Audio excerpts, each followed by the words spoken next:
한일 YWCA 협의회가 후쿠시마 오염수에 대한 심각성을 알리고 오염수 방류 저지를 위한 공동성명서를 발표했습니다. 유튜버 박혁에 대한 논란을 구티비가 집중 보도하고 있습니다. 이번엔 박 씨를 추종하는 미국의 한 성도로 인해 정통 한인교회가 분열되는 피해가 발생해 충격을 주고 있습니다.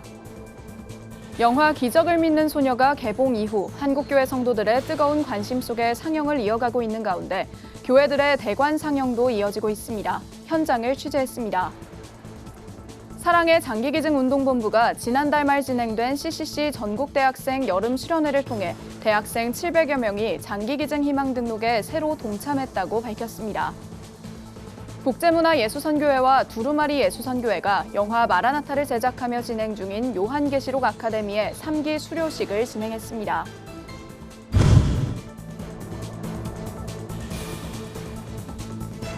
시청자 여러분 안녕하십니까? 구티비 뉴스입니다.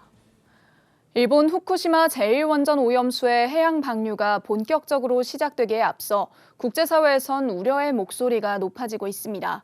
한국과 일본의 YWCA는 10일 오전 기자회견을 통해 후쿠시마 오염수에 대한 심각성을 알리고 오염수 방류 저지를 위한 공동성명서를 발표했습니다.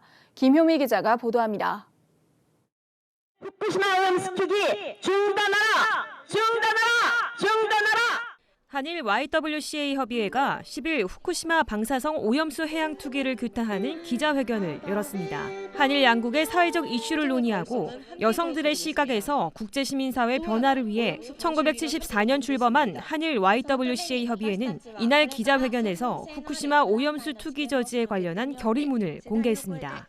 이번 기자회견에서는 한일 YWCA 회장과 사무총장을 비롯해 20여 명의 양국 활동가가 참여했습니다.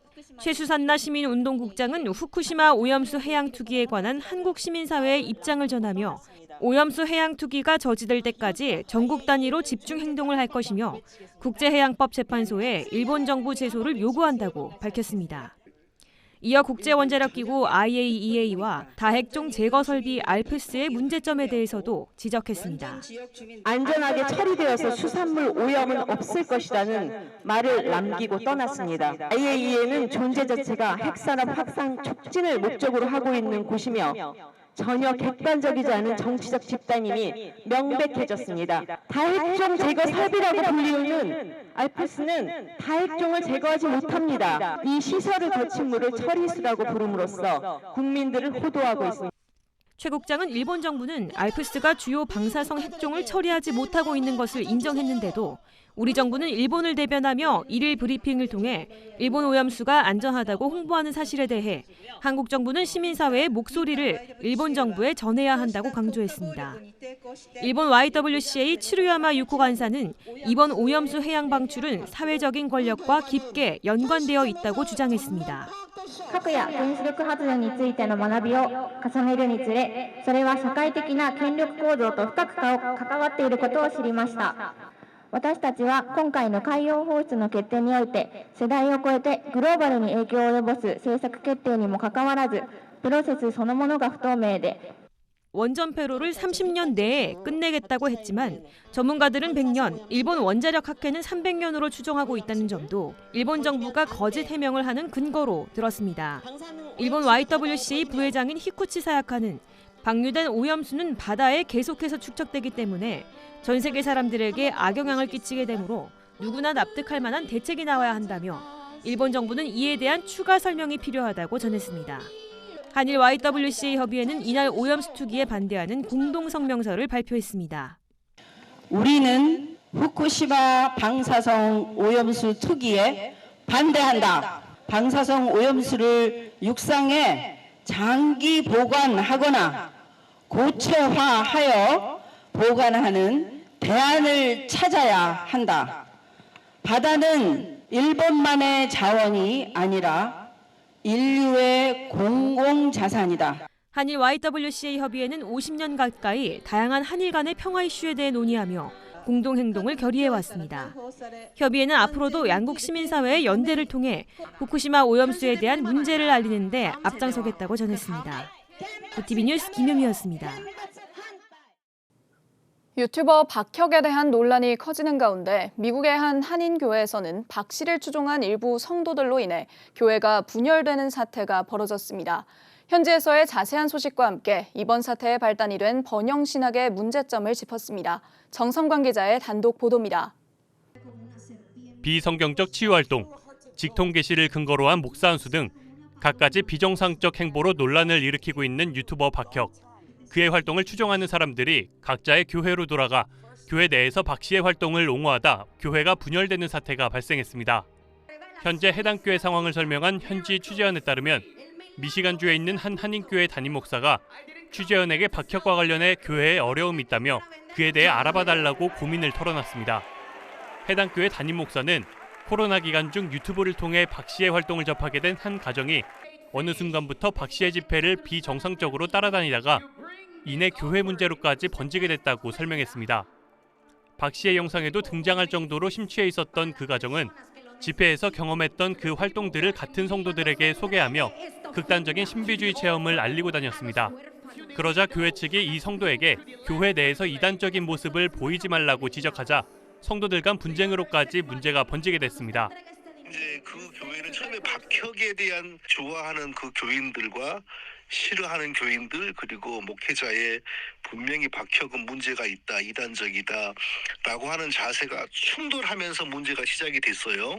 같이 신앙생활한 사람을 이단이라고 하느냐, 이단 추종자라고 하느냐, 어떻게 이럴 수가 있느냐 하면서 막 이제 교회가 시끄럽고 교회 내 충돌이 지속되면서 박 씨를 추종하던 교인들이 갖가지 방법으로 담임 목사를 비방하기 시작했다고 취재원은 설명했습니다. 교회는 성도 200명 내외가 출석하는 미국에서 꽤 규모가 큰 이민교회였습니다. 하지만 기반이 잘 잡힌 공동체가 무너지는 데는 그리 오랜 시간이 걸리지 않았습니다. 현재 해당 교회 담임 목사는 박 씨의 추종교인들과의 다툼 끝에 정신적 충격을 받고 30여 년의 목회 현장을 떠나 지난달 사임했다고 알려졌습니다. 그리고 교회 교인은 80% 이상 떠난 것으로 파악되고 있습니다. 한 5분의 1도 안 모이는 것 같더라고요. 이게 목회자 한 사람을 타겟으로 해가지고 그냥 목회자를 쉽게 말하면 침몰시켜버리는 거죠. 그리고 그 박혁 추종한 분들은 교회를 떠나고 또 딴 교회 가서 또 박혁을 전도하다가 그 교회 당회가 또 그런 얘기 우리 교회에서 하지 말라고 경고를 주니까 그 교회도 떠나고 박혁으로 인해 교회가 분열과 해체를 경험한 이번 상황은 정통교회를 공격했던 기존 이단들과의 모습과 다르지 않아 보입니다. 그렇다면 박 씨를 추종하는 사람들에겐 어떤 문제점들이 있을까? 대체로 신사도 운동에서 강조하는 번영신학이 가장 큰 문제로 거론됩니다. 번영신학은 개인 또는 집단의 결핍을 이용해 성장합니다. 특히 질병과 빈곤, 영적인 갈급함 등 결핍이 있는 사람들의 갈급함을 동력으로 삼습니다. 그렇기 때문에 그 결핍을 해결해 줄 수 있는 지금 시대의 사도를 찾게 되고 그 사도의 이적과 행보는 성도들을 추종하게 만드는 겁니다. 앞서 제보된 한인교회 문제 또한 번영신학을 기준 삼아 교회를 평가하게 되는 문제점을 드러냅니다. 목회자의 목회적 역할보다 기적을 행하는 영웅적 사도를 더 높게 여기기 때문입니다.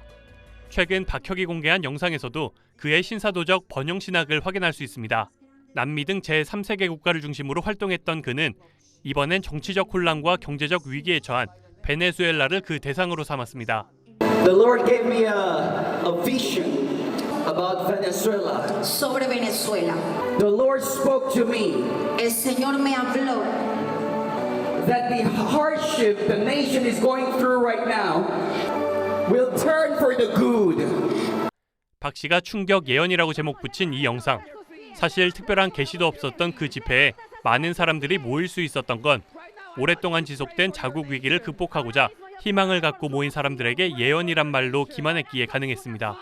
지난해 미국 남침례의 총회에서는 번영신학을 규탄하는 결의안을 채택하며 번영신학은 예수 그리스도의 십자가 속죄 사역에 대한 잘못된 가르침이며 성경 왜곡이라고 지적했습니다. 구티비 뉴스 정성광입니다. 구티비가 국내에 단독으로 제공하는 영화 기적을 믿는 소녀가 전국 상영관에서 절찬리에 상영 중입니다. 영화를 보고 나온 관람객들은 현장에서 뜨거운 반응을 보였는데요. 성도들과 함께 영화를 관람하기 위해 상영관 대관 신청까지 이어지고 있습니다. 자세한 내용 장현우 기자가 취재했습니다. 영화 기적을 믿는 소녀의 관람을 기다리는 아홉길 사랑교회 성도들이 옹기종기 모여 앉아 있는 가운데 두 아이가 기대감을 드러내며 활짝 웃습니다. 교회는 성도들과 함께 영화 단체 관람을 위해 구티비에 대관 신청을 했고 이날 서울 지역 3개 교구의 성도 180여 명이 상영관 자리를 가득 채웠습니다. 우리가 그동안에 코비드 3년 동안에 묶여있던 신앙들이 이 영화를 봄으로 인해서 우리가 좀 믿음이 회복되고 회복을 기대하면서 전 성도가 보게 되었습니다. 기적을 믿는 소녀가 아닌 기적을 체험하는 우리 아홉길 사랑교회 전 성도가 되어서 영화를 봄으로 인해서 우리 신앙이 성령 충만을 기대하는 영화가 되었으면 합니다. 이날 영화는 저녁 8시에 시작했습니다. 늦은 시간대에도 교회 성도들은 1시간 전부터 현장에 도착해 영화 관람 전 기대감을 나타냈습니다. 이번 영화를 보게 됨으로써 제 자신이 변했으면 좋겠고 우선 제 주변인들이 이걸 보고 느낌을 하나님을 진짜 살아계신 하나님이라고 믿는 그 성도들이 되었으면 좋겠습니다. 대중성이 비교적 약한 기독교 영화인데도 미국 개봉 당시 박스오피스 4주 연속 10위권에 오르며 화제성을 일으켰던 기적을 믿는 소녀는 하나님의 기적을 믿는 어린 소녀 사라가 기도로 큰 기적들을 보이는 내용입니다. 영화를 본 성도들은 각자의 신앙을 돌아보고 성장하는 계기가 됐다고 입을 모았습니다. 하나님을 체험한다 하면서도 실제적으로는 그렇지 못할 때가 많이 있었는데 이번 영화를 보면서 더 가까워지는 살아계신 하나님을 체험할 수 있는 그런 계기가 됐다. 기도하는 그 소녀가 어린 소녀가 그 장애인들을 두 손을 잡고 이렇게 기도할 때 내 자신도 그렇지만은 신앙심을 더 굳게 갖고 이웃과 더불어 주고받는 그 대화 속에서 신앙을 굳게 같이 하고 싶어요. 관객들의 호평이 이어지고 있는 영화 기적을 믿는 소녀는 지난 5일 CGV와 롯데시네마, 메가박스 등 전국 200여 개 상영관에서 동시 개봉한 한편 금주 개봉작 실시간 예매율 5위에 올랐습니다. 구티비는 지난해 창사 25주년을 맞아 영화를 국내에 단독 제공하기로 하고 교회 순회 상영회를 진행해왔습니다. 또 전국 교정시설에도 무료 상영을 이어가며 재소자들의 회심에 큰 역할을 하고 있습니다. 영화 개봉 이후에는 교회들의 대관 상영 신청을 받아 성도들 관람을 돕고 있습니다. 대관 상영을 희망하는 교회는 구티비로 신청해 영화를 관람할 수 있습니다. 구티비 뉴스 장현우입니다.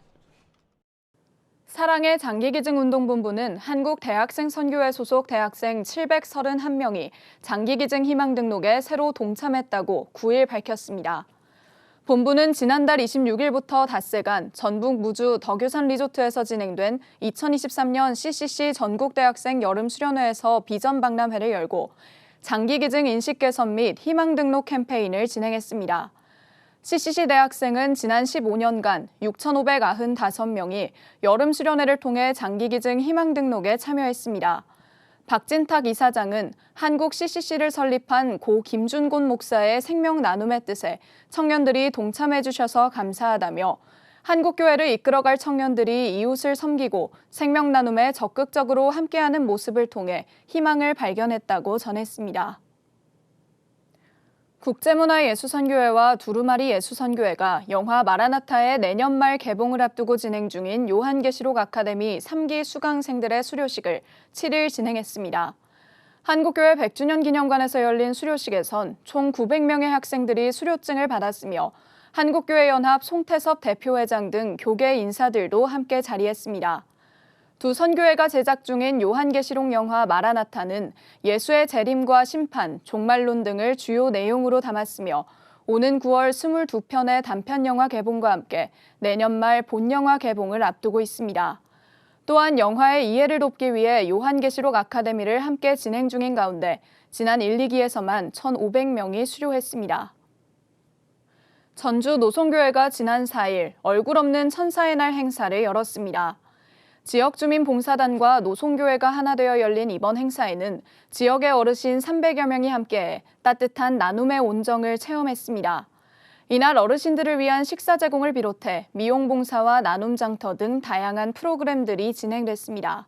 그리고 이제 우리도 봉사했지만 지역사회와 같이 봉사하니까 좋은 것이 이제 하나잖아요. 이제 그동안에는 교회가 따로, 우리끼리 따로 봉사했고, 이제 거기는 거기 따로 봉사했는데, 이제는 이제 그들과 함께 하니까 그것이 지역사회와 교회가 하나가 돼요. 뭐 예수를 믿고 안 믿고, 뭐 교회를 오고 안 오고를 떠나서 일단 교회 문이 닫혀진 겁니다.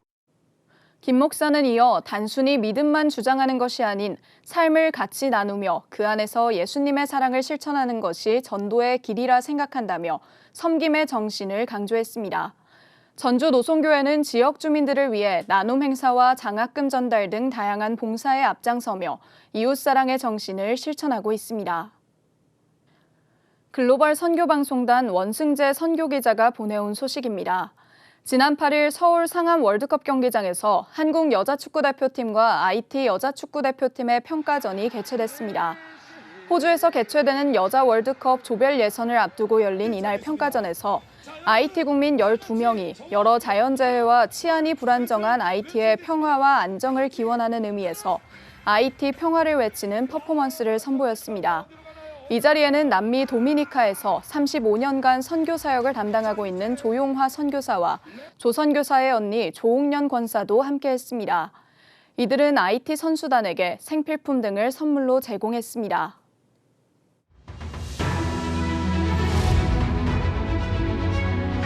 오늘의 이슈 포커스입니다. 아프리카의 쌀 증산을 위해 한국의 벼 종자와 농업 기술을 전파하는 K-라이스벨트 사업이 시작됐습니다. 농림축산식품부는 10일 K-라이스벨트 농업장관회의를 열고 사업의 공식 출범을 선언했습니다. K-라이스벨트는 품종 보급뿐 아니라 농업기술 지원까지 포함하는 프로젝트로 농식품부는 이 프로젝트를 통해 아프리카 국가의 식량 안보 강화에 기여할 수 있을 것으로 보고 있습니다. 농식품부는 이 사업으로 아프리카 8개국의 벼 종자 생산단지를 구축한다는 방침입니다. K-라이스벨트를 통해 올해 한국이 개발한 벼 종자 2천여 톤을 현지에서 생산하고 2027년에는 종자 10,000톤을 생산해 3천만 명에게 쌀을 공급할 수 있도록 한다는 목표입니다. 코로나19 신규 확진자가 전주 대비 28%가량 증가했습니다. 10일 중앙방역대책본부에 따르면 지난주 신규 확진자 수는 일평균 22,820명을 나타냈습니다. 코로나19 일평균 확진자 수는 정부가 지난달 1일 코로나19 위기경보 단계를 심각에서 경계로 하향한 후에도 감소세를 이어오다 직전 주부터 증가세로 돌아섰으며 증가폭도 커지는 양상을 보이고 있습니다. 다만 위중증 환자와 사망자 수는 감소세를 이어가고 있습니다. 강원 동해안 해수욕장이 속속 개장하고 있으나 개장 초 궂은 날씨가 당분간 계속 이어질 것으로 예보돼 상인들의 시름이 깊어지고 있습니다. 지난 1일 경포해수욕장을 시작으로 강릉과 양양, 속초, 동해 등 차례로 총 85개 해수욕장이 개장을 예고하고 있습니다.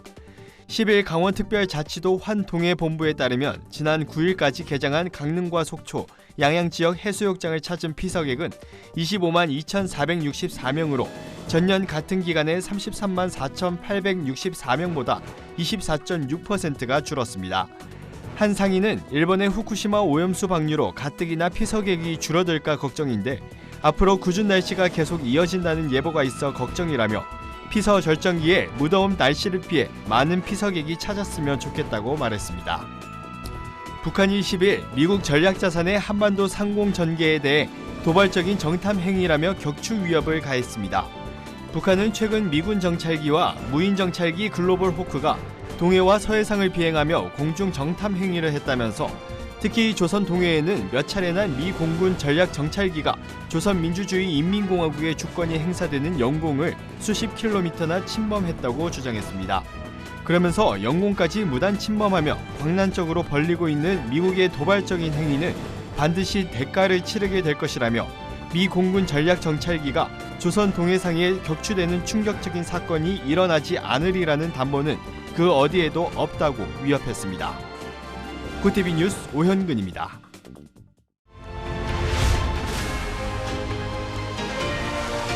구티비 월드와이드입니다. 러시아와 전쟁을 치르고 있는 우크라이나가 북미와 유럽의 정치 군사 동맹체인 북대서양 조약기구 나토에 가입하는 것은 종전 이후에나 추진될 것으로 관측됩니다. 조 바이든 미국 대통령은 우크라이나의 나토 가입 문제와 관련해 우크라이나가 아직 가입할 준비가 되지 않았다는 입장을 밝혔습니다. 볼로디미르 젤렌스키 우크라이나 대통령도 러시아와의 전쟁이 끝난 이후에 유럽연합 및 나토 가입을 추진하겠다고 말했습니다. 바이든 대통령은 나토 회원국은 서로를 방어할 책임이 있는데 전쟁 중인 우크라이나를 나토에 가입시키는 건 나토가 러시아와 직접적인 전쟁을 벌이게 되는 것을 뜻한다고 지적했습니다. 한국이 러시아 침공에 맞서 싸우고 있는 우크라이나에 무기를 제공해야 한다는 압박이 쌓여가고 있다고 영국 BBC 방송이 현지 시간 8일 보도했습니다. 이 방송은 우크라이나와 서방 동맹국들이 한국 정부의 무기 지원을 지속해서 요청하고 국내에선 민주주의와 자유 수호를 위해 나서야 한다는 찬성론과 러시아의 보복을 우려하는 반대 목소리가 엇갈리고 있다며 나토 정상회의에 앞서 그 상황을 조명했습니다. 러시아 침공 이후 미국과 영국, 유럽연합 회원국들은 한국의 무기 지원을 압박해왔으며 드미트로 포노마렌코 주한 우크라이나 대사는 BBC에 한국의 무기가 전쟁의 흐름을 바꿀 수 있을 것이라고도 말했습니다. 한국과 미국이 오는 18일 서울에서 핵협의그룹 첫 출범 회의를 개최한다고 대통령실이 밝혔습니다. 대통령실은 대북 핵억제 강화를 위한 정보 공유, 협의체계, 공동기획 및 실행 방안 등을 협의할 예정이라고 설명했습니다. 이번 회의는 양국 NSC가 나섭니다. 우리 측에선 김태호 국가안보실 1차장, 미국 측엔 커트 캠벨 백악관 NSC 인도태평양 조정관과 카라 아베크롬비 NSC 국방군축 정책 조정관이 회의를 공동 주재합니다. 대통령실은 이번 회의는 지난 4월 윤석열 대통령이 미국 국빈 방문을 계기로 조 바이든 미국 대통령과 합의한 워싱턴 선언의 이행 차원에서 개최되는 것이라며 한미 확장 억제의 강력한 실행력이 구축될 것으로 기대한다고 밝혔습니다. 20대 남성이 소형 오토바이를 타고 미국 뉴욕 거리를 누비며 무차별 총격을 저지른 사건이 발생했습니다. 뉴욕 경찰은 뉴욕시 브루클린과 퀸스에서 총격으로 1명이 사망하고 3명이 다쳤다고 밝혔습니다. 총격을 저지른 남성은 경찰에 붙잡혔고 이름은 아직 공개되지 않았습니다. 조지프 케니 뉴욕경찰 형사국 부국장은 아직 범행 동기를 파악하지 못했지만 무차별 총격인 것으로 보인다며 영상을 보면 특정인을 겨냥하거나 누군가를 뒤쫓아가지도 않았고 스쿠터를 운전하면서 무작위로 사람들을 쐈다고 말했습니다. 이번 총격은 지난 6일 에드워드 카반 신임 뉴욕경찰국장이 기자회견에서 올해 상반기 뉴욕시 총격 범죄 건수가 전년 동기보다 25% 감소했다고 발표한 지 불과 이틀 만에 벌어졌습니다. 구티비 뉴스 오현근입니다.